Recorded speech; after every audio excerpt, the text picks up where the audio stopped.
Welcome to a new episode of the Tolkien Experience podcast. I'm Sara Brown. I'm Luke Shelton. And I'm Sara Westvick. Each episode we share with you an interview of a Tolkien scholar or fan. That's right. In these interviews, one of us asks our guest to respond to 6 questions that help us learn about their personal Tolkien experience. All of this is made possible by our supporters on Patreon, so we want to thank them and encourage you to check out the community at patreon.com/Tolkien Experience. We are so excited to share this podcast with you. So without any more delay, let me introduce our guest. Hello everybody, and welcome to the latest episode of the Tolkien Experience podcast. And today I am immensely excited to reveal that our guest is none other than renowned Tolkien scholar and good friend of mine, Dr. Anna Smol. Welcome, Anna. Anna is a professor of English whose research and teaching interests are in Tolkien studies, medievalism, and Old English literature. She's published on Tolkien in the Journal of Tolkien Research, Tolkien Studies, Modern Fiction Studies, and Myth Lore, and various edited collections such as A Wilderness of Dragons, Essays in Honour of Verlin Flieger, Something Has Gone Crack, New Perspectives on J.R.R. Tolkien in the Great War, and The Body in Tolkien's Legendarium. She's a member of the editorial board of Malorn, the Journal of the Tolkien Society, and a principal investigator on a project on Tolkien and alliterative verse funded by the Social Sciences and Humanities Research Council of Canada. And she teaches at Mount Saint Vincent University in Halifax, Nova Scotia, Canada. And you can find her on Twitter at Anna M. Smol or on her website and blog, A Single Leaf, at http://annasmol.net. Anna, welcome to the Tolkien podcast. We're so happy to have you. Well, thank you for inviting me. It's thrilling to be here. So you say you've actually watched a number of our podcasts before, so at least we know you're a fan. Oh, absolutely. A fan and a patron. Oh, wonderful. In that case, you are doubly welcome. So, Anna, you and I have known each other for a few years now, actually, haven't we? And we met through Tolkien studies because that's how people like us often tend to meet. But how were you first introduced to Tolkien's work? Oh, that has to go way back, way before I met you. Now I'm going to reveal how old I am. This goes back to when I was in high school in the 1970s. And I was about probably 15, 16 years old. I don't remember exactly. And it was a time of counterculture, rebelliousness. That feeling was in the air of revolution. And so we had a new young English teacher, and he came into our classroom and said, we're going to throw out the prescribed reading of the school board. We don't need that kind of restriction. We're going to read Tolkien's The Hobbit instead. So to us, it was presented like this revolutionary move, which certainly had a very attractive aura, as did he at the time. And so that's when I first read Tolkien. The Hobbit. I read it much older than most people do, but we liked it. I liked it. And then when I went to university, I mean, everybody was reading The Lord of the Rings, or at least that's how it felt. And then I read The Lord of the Rings as well. So that was my first introduction to Tolkien. I love that idea of Tolkien as subversive literary material. There are a lot of people today who would not agree with that. That's how it was. That's how it was. That's how it seemed, anyway. So you were reading it in high school, and you were reading it at university. But what about later on? Did you kind of leave it behind and then come back to it as an academic, or have you always been into Tolkien's work? Tolkien was always part of my world because I was studying medieval literature. In those days, I didn't know I've never heard of a course on Tolkien, and I don't think there were any, or many, if there were any. But I loved medieval literature. So Tolkien's part of that. His essay on Beowulf, his views on the Battle of Malden, his edition of Sir Gawain and the Green Knight, which was the standard edition with Evie Gordon for years and years. So Tolkien was a name that was always in my world, I guess, as I was working on medieval literature. And then when I got a job teaching, I was assigned a children's literature course, and so I put The Hobbit on it, of course. So, Tolkien's always been there. But it's really only around the time I had no idea there was a fandom or that there was there was a lot of scholarship on Tolkien. But around the time of the Peter Jackson movies, I got really interested in finding out more and started, digging and talking to people. And I realized, there's a Tolkien fandom. There is such a thing. And there's Tolkien scholarship. There is such a thing. And I started reading more and more and, in depth. So that's when I first read the Silmarillion and other tales as well. So you were a relative latecomer to the Silmarillion then? Yeah, I'm a late bloomer. Even though late of my career, I'm a late bloomer. I'm near the end of my career, but some of I'm only just kind of like mid-career in Tolkien studies. Yeah. Pardon me. I think you and I first met at Birmingham 2005. Would that be right? Yes, that's right. Yeah, that's right. Was that one of the first times when you'd done a Tolkien Society event, or had you done one before that? 2004, I went to Marquette for their conference. And that's where I met people that I knew online, that I had met online. So I started, I was searching around the internet, and I found the onering.net, and I found their reading room. And at the time, the reading room, I don't go there now, so I don't know what it's like now. But at the time, the reading room was this fabulous place with people who were so into Tolkien and reading Tolkien so closely. We were reading The Lord of the Rings chapter by chapter, sometimes commenting on it paragraph by paragraph. And there are people there who were taking part who later became independent scholars, Tolkien scholars, reviewers, that I met online. So going to Marquette was a real thrill because it's the first time I met people that I knew from online. And we had a little onering.net group that went to the Marquette University conference in 2004. And then in 2005, I went to Birmingham. Yeah.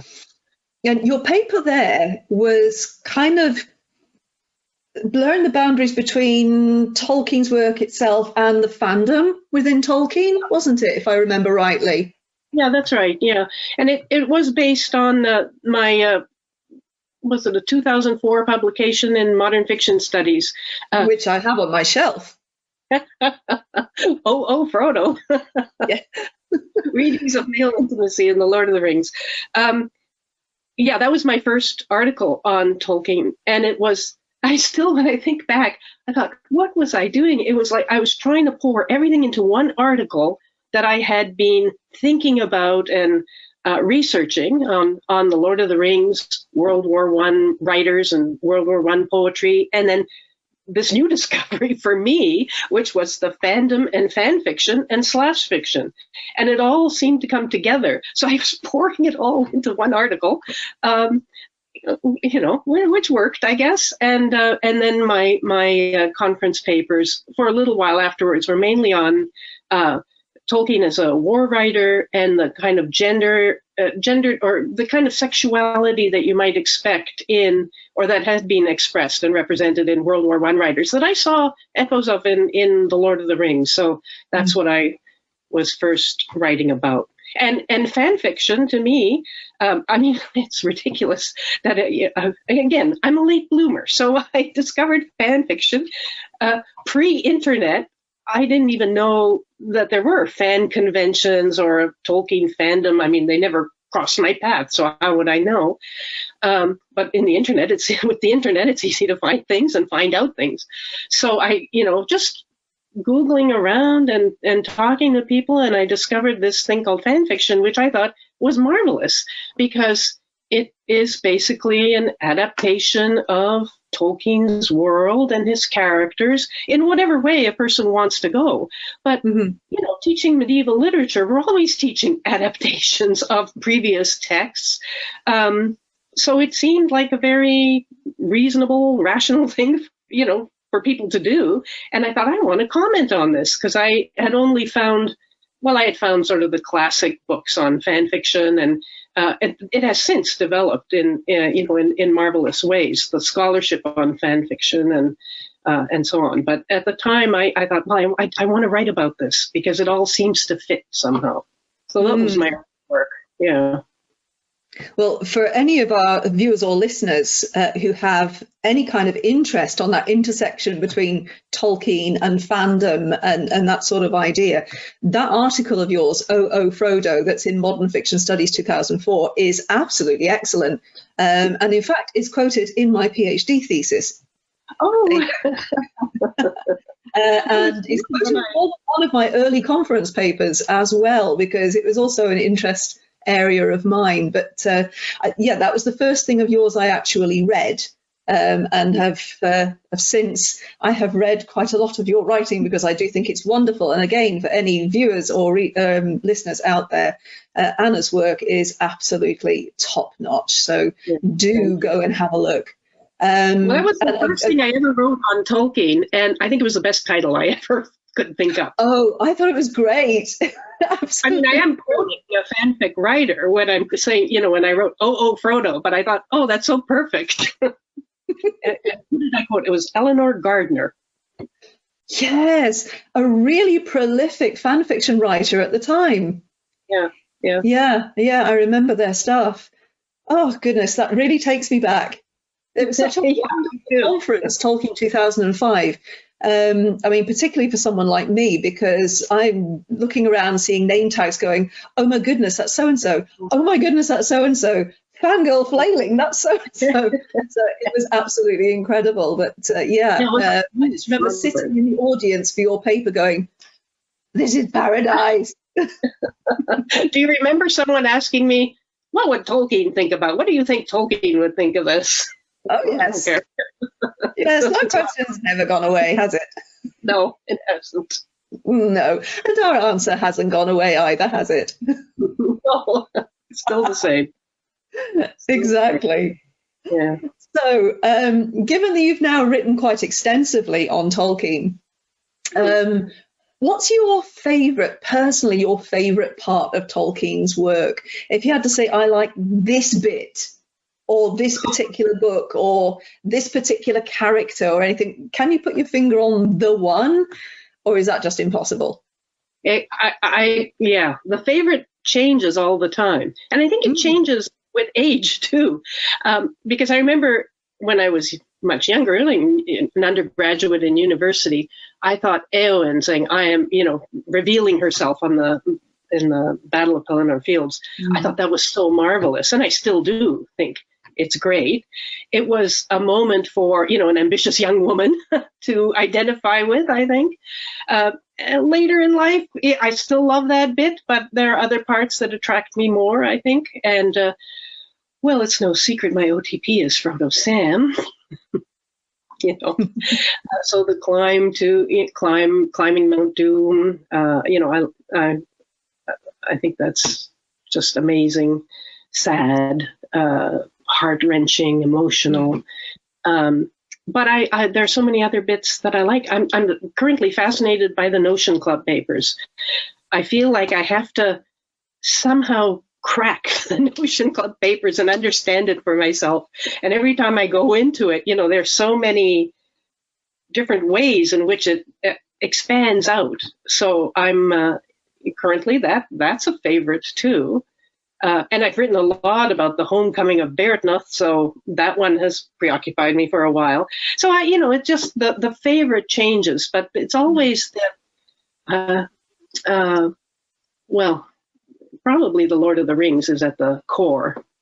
And I think what I like about that is, what did Tolkien say in one of his, was it in On Fairy Stories, that he talks about joy and sorrow as sharp as swords.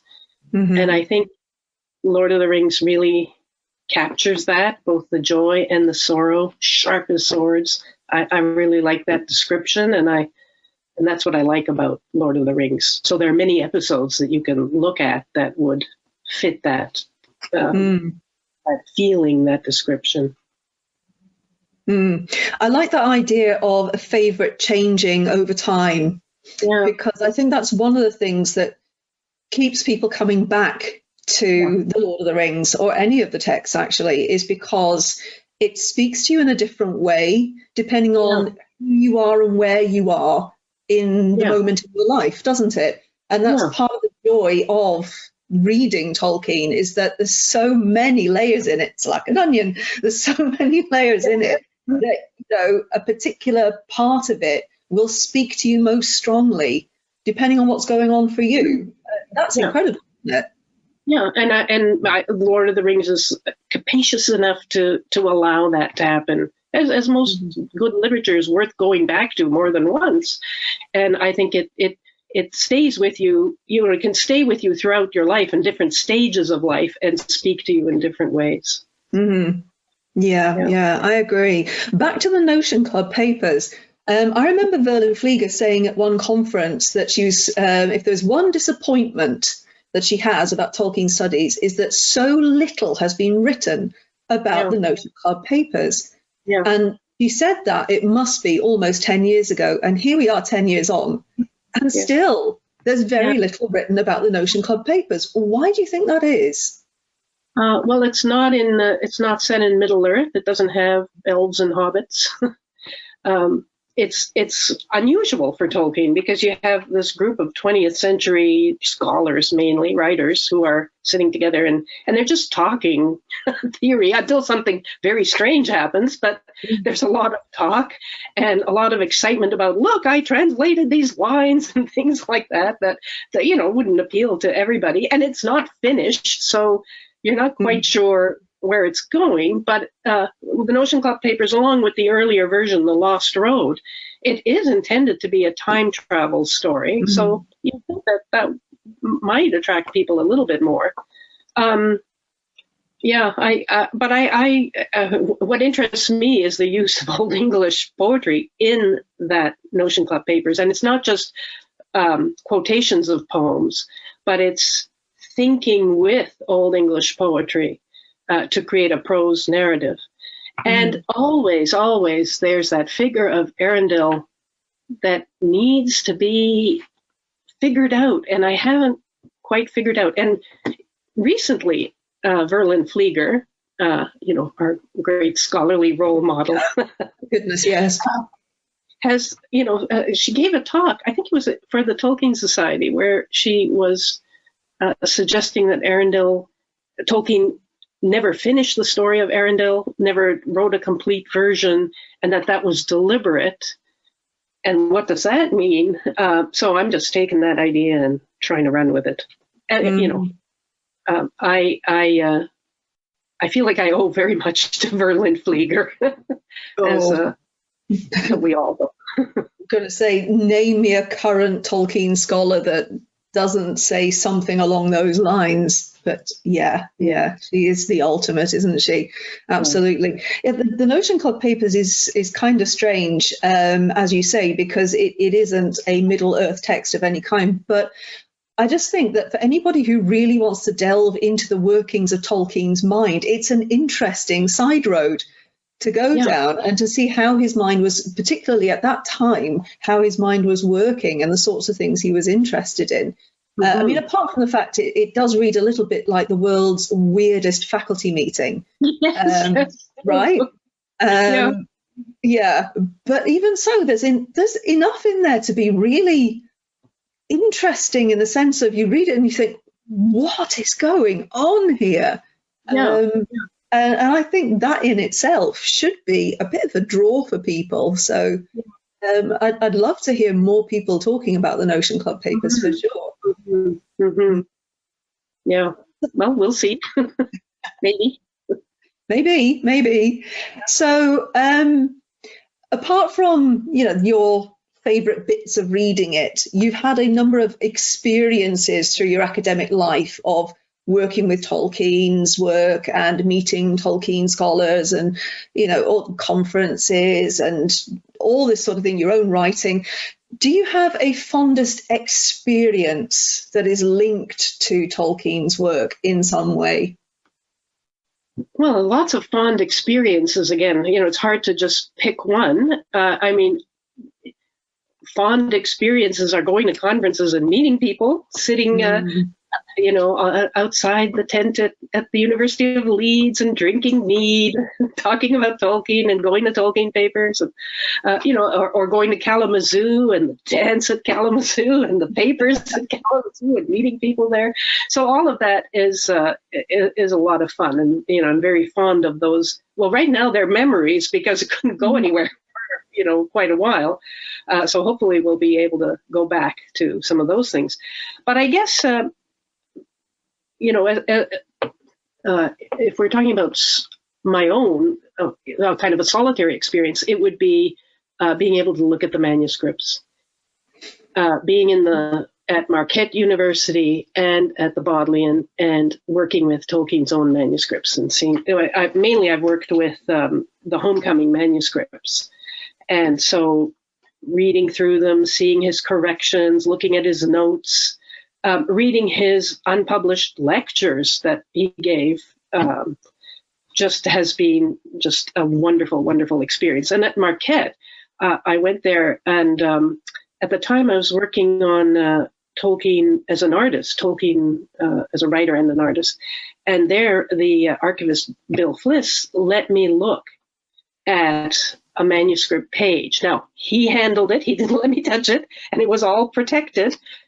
Because at Marquette, you're supposed to, I think they've digitized these, you're supposed to look at copies of the manuscripts. But he brought out this one page, which was the drawing of the Tower of Cirith Ungol, so that I could look at the pen and pencil markings and really look at them. So that was thrilling just to see the real drawing. Of course, we've been able to look at this now in the Bodleian, New York, French Tolkien exhibition. So they've made the manuscript pages available, or some of them, in those exhibitions. But at the time, that was thrilling. And it is just thrilling to be able to go to the Bodleian, walk around the streets where Tolkien lived and worked. I always stay at a B&B that's right around the corner from his house on Northmoor Road. Mm-hmm. And it's mentioned in the Notion Club papers. The address is mentioned, so I have to stay there, right?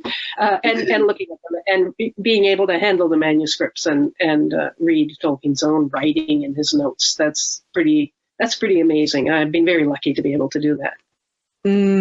I must admit, Marquette is on my bucket list. That's something I would love to do that, just to see what they have there in person would be incredible.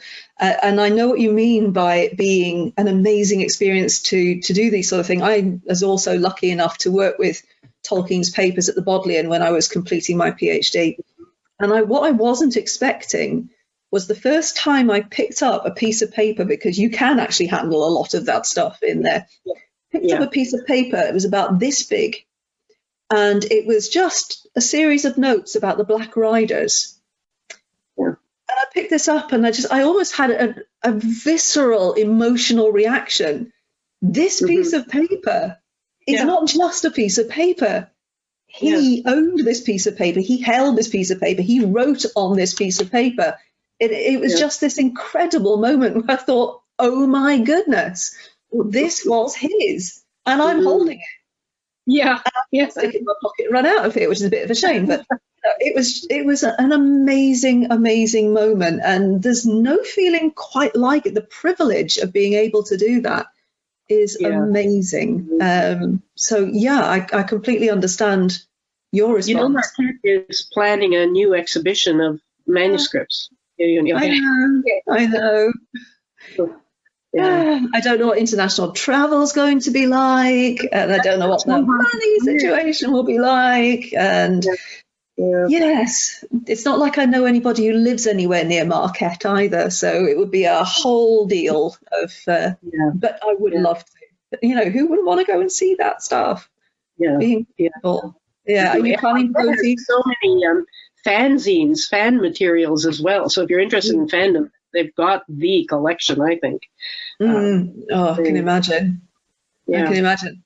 Are you planning a trip down to look at the new exhibition? It's a long way from Mount Saint Vincent. I'm not planning anything for any time soon, because I feel like we just have no idea if we can go any. And frankly, I haven't been in the States in 2016, so. Yeah, I'm just fingers crossed still for Leeds for 2022. And anything past that would just be a cherry on the top, I think. I think so. But, Leeds is already saying they might have a hybrid conference. And so they're a little concerned as well about. Yeah. Although, people, online attendance does open up a conference far more easily to other people who can't afford to go. And that's not a bad thing. No, I agree. Actually, if there's one good thing that's come out of all of this, it's that conferences are now far more likely to entertain the idea of being hybrid throughout the future. And I think that's really good because so many people can't afford to attend conferences. And not just people who live in different countries, even people within the same country, but don't have the money to travel to somewhere and stay somewhere because it's not cheap. Even within the same country. And it widens access in such a good way. And I would love to see that continue in perpetuity. I don't think anyone's going to lose by that, really. Yeah. No, I think it's a great idea. I think the more we show people what we do or allow other academics to take part who can't afford it, and there are plenty, that's a great idea. That's good. I mean, academics are not rich people, Anna. Not everyone is. I'm in a very privileged position, but others are not. And there isn't a lot of money necessarily for travel or any money for research. Yeah, having that hybrid idea makes things a little bit more equal because obviously the cost of attending online is usually much, much less. And then, I mean, that's just for the conference fee. And then if you don't have to add in the travel fees and the accommodation fees and all that sort of thing, it does mean, I think, that there'll be a far wider audience able to attend. And I just think that's a win-win. So yes, absolutely. And the open access journals, too. So I think that's important. Yes. So Journal of Tolkien Research, Mythlore, these are all good moves to make them open access. Absolutely, because actually I've been an independent scholar since I completed my PhD. And the cost of purchasing scholarly material is incredibly high and shockingly high, I would say. Actually, considering that those people who actually write the articles don't tend to get rich off that. It's the publishers. At all. You write them for free, and then the company or whoever owns the journal makes the money. It's a crazy system, but I think it's important to say, if anybody's listening who would like an article that they can't have access to, you should just write to the author because most of the time we're very happy to send a copy for free to anyone who needs a copy of our work. I mean, we're writing it so that we want people to read it. I think most times you would get a favorable response if you need a copy of something. That's actually a really, really good point, because I did that myself while I was doing my PhD. I did indeed write off to a few authors and asked if it was possible to have a PDF copy of their work. And every single person I wrote to sent me a PDF copy and wished me well. So yes, so I would agree. Someone wants to read our work. Yay, have one. Do you want another one? Somebody knows someone wants to read it. Here you go. I'll send you 3 other things as well. Well, exactly, because that's the currency that we as academics get, isn't it? It's people reading the work and talking about our work and then maybe even quoting it in their own work. That's the real currency of it. It certainly isn't dollar. You don't get any money for it at all. But money. Yeah, but the idea of somebody actually having that level of interest in your work and wanting to read it. I've had a few people email me and ask if they can read my conference papers, and I've merrily emailed copies out. Why not? Sure. Yeah. Okay, so we're still talking about your academic work to do with Tolkien and all that sort of thing. And you've talked about how you started off looking at that intersection between Tolkien's work and fandom, and you've done a lot of work that crosses the boundaries between your medieval studies and Tolkien's work, like Beorhtnoth, for example. Would you say that your approach to your academic scholarship to do with Tolkien has changed over time then?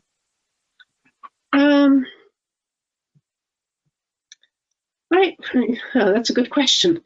I guess medievalism is the thread that runs through it all. That is some adaptation or recreation or reception of medieval literature by later authors. So you could call Tolkien a medievalist author, even though, and that doesn't mean that he's back in the Middle Ages. It means he's writing in the 20th century. He's a modern writer, but he's using medieval techniques or themes or ideas, and he's remaking them, he's reworking them.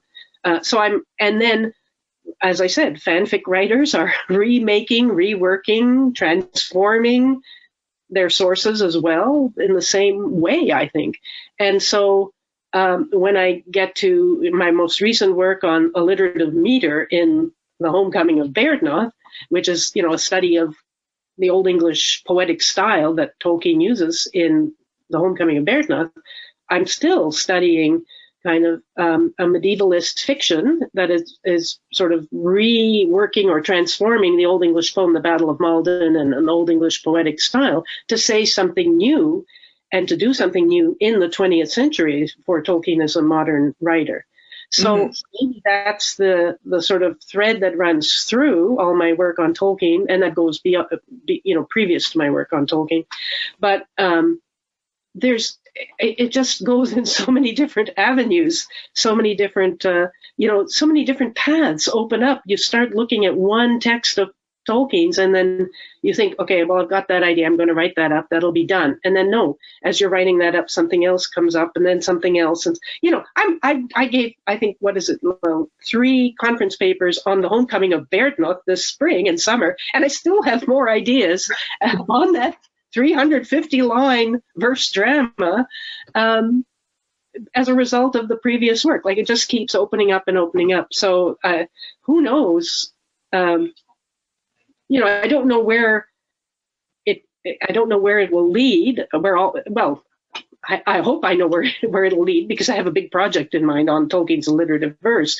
But it's there's so much that the evolution may look like, where is she going now? She's talking about Lord of the Rings, and now she's in Homecoming, and there she's talking about Notion Club papers, but hopefully it'll all come together in some way around that core of medievalism, I guess, which is very broad, very general, but that's the best way I guess I can explain it. Otherwise, I just look haphazard. I'm going all over the place. Whatever strikes me. There is this core idea that's pulling it all together in the end. Yeah. Hopefully.